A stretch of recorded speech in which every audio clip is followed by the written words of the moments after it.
Dear students, now we are starting with another chapter of the excretory system, that is the reabsorption and secretion along the different parts of the nephron. আমরা একটা gross idea করে নিই যে different part of the নেফ্রনে কীভাবে secretion কী secretion হয়, কী রিঅ্যাবজর্পশন হয়। In the proximal convoluted tubule there is the reabsorption is 65%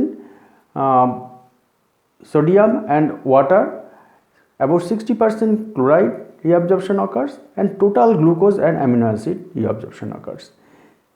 There is also secretion in the proximal convoluted tubule. This is the hydrogen ion due to by the sodium hydrogen antiport, and there is secretion of the amino, that is the organic acid, base like the bile salt, oxalate, urate, and the catecholamines, and there is potentially harmful drugs, that is toxin and pyramidine hippuric acid. In previous class we know that if we give the pyramidine hippuric acid in slow dose, then the total pyramidine hippuric acid secretion occurs at the proximal convoluted tubule. In the loop of the Henle, in the descending part, in the descending limb, it is highly permeable to water and less permeable to solute. So তাহলে descending লিম্বে, descending of the loop of হেনলিতে এখানে water reabsorption হচ্ছে, but সলিউটটা পড়ে থাকছে। So at the end of the descending limb, that is that the loop, that is the fluid is hypertonic, যে ওয়াটারটা রিঅ্যাবজর্পশন হয়ে যাচ্ছে। In the thin ascending limb there is the impermeable to water. It is impermeable to water even in presence of the ADH, antidiuretic hormone. It impermeable to water, and there is the some sodium and chloride reabsorption occurs due to the passive diffusion. In the thick ascending limb, TAL, there is the impermeable to water even in presence of the ADH, and it is highly permeable to solute. If this permeability is occurred by the NKCC, that is sodium potassium 2 chloride active transport. Here the huge absorption of the ions, that is the kind of 4 ions are absorbed, 1 sodium, 1 potassium and 2 chloride, and there is also paracellular absorption of the magnesium, calcium, and also sodium and potassium occurs. And there is the loop of the Henle, there is secretion of the hydrogen ion and few potassium occurs. So at the leaving of the end of the ascending limb, at the end of the ascending limb, there is the fluid, there is the absorption, no absorption of the water, so water is stored, and there is absorption of the solutes. So there is at the end of the ascending limb, the fluid is hypotonic. At the distal convoluted tubule, it is impermeable to water and urea even in presence of the ADH, and avidly absorb different ions. The sodium chloride co-transporter is present in this part.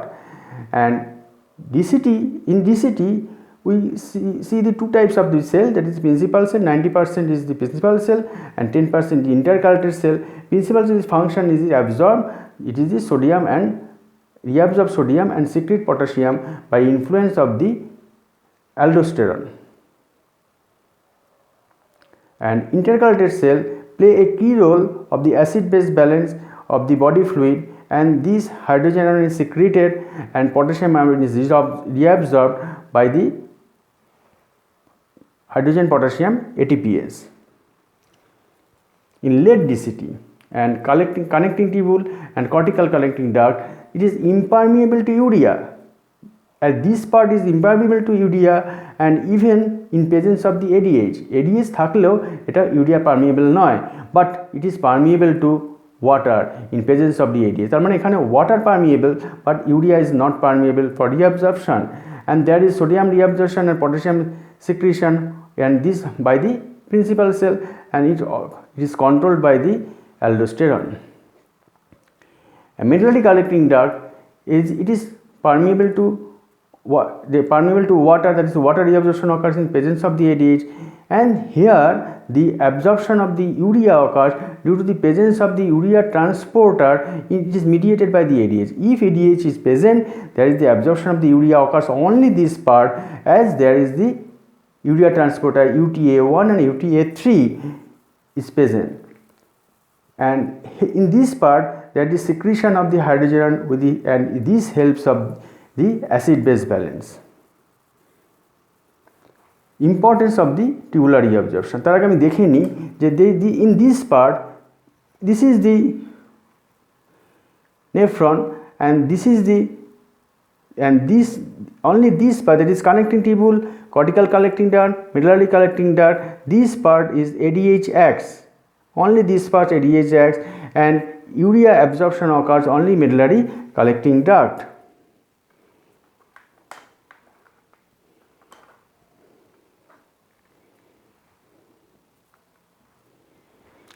Importance of the tubular fluid reabsorption. What is the importance of the reabsorption? একটা problem দেখো, this is suppose tubular reabsorption decrease 10% and that is the normal reabsorption is 178.5 liter, that is 180 liter is the glomerular filtration rate and there is the reabsorption of the 178.5 liter. এই reabsorptionটা যদি 10% decrease করে, that is 178.5 liter to থেকে এটা যদি নেমে যায় হচ্ছে 160.7 litre এবং গ্লোমেরুলার ফিল্ট্রেশন যদি 180 থেকে যায় তাহলে urine volume will be 19.3 litre, 19.3 litre, মানে 19 লিটারের ওপরে আমার ইউরিন তৈরি হচ্ছে per day, but as plasma fluid plasma volume is the 3 litre, so there will be volume ডেপ্লিশন।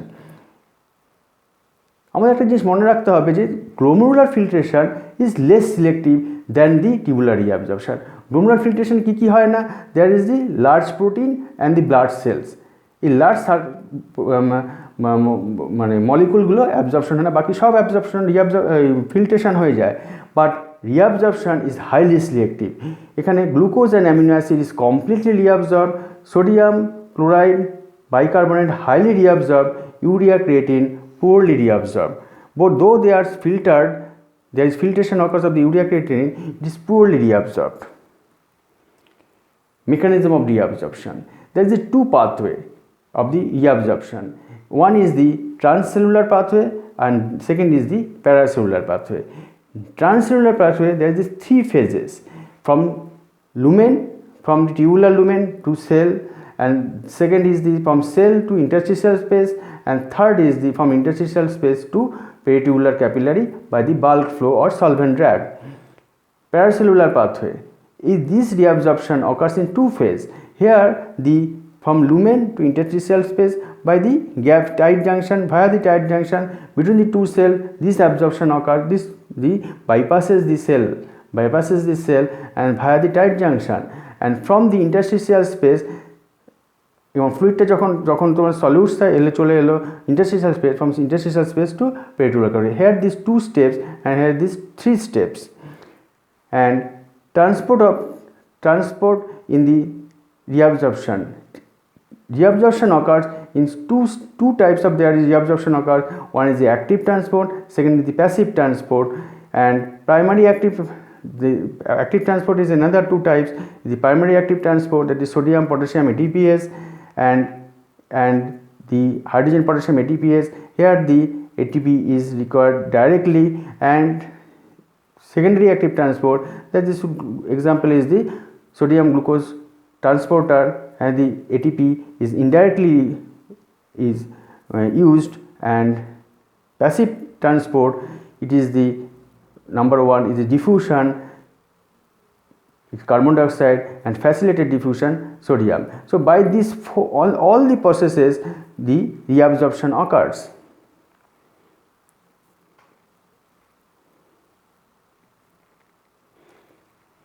And reabsorption is equal to Kf into net reabsorption force.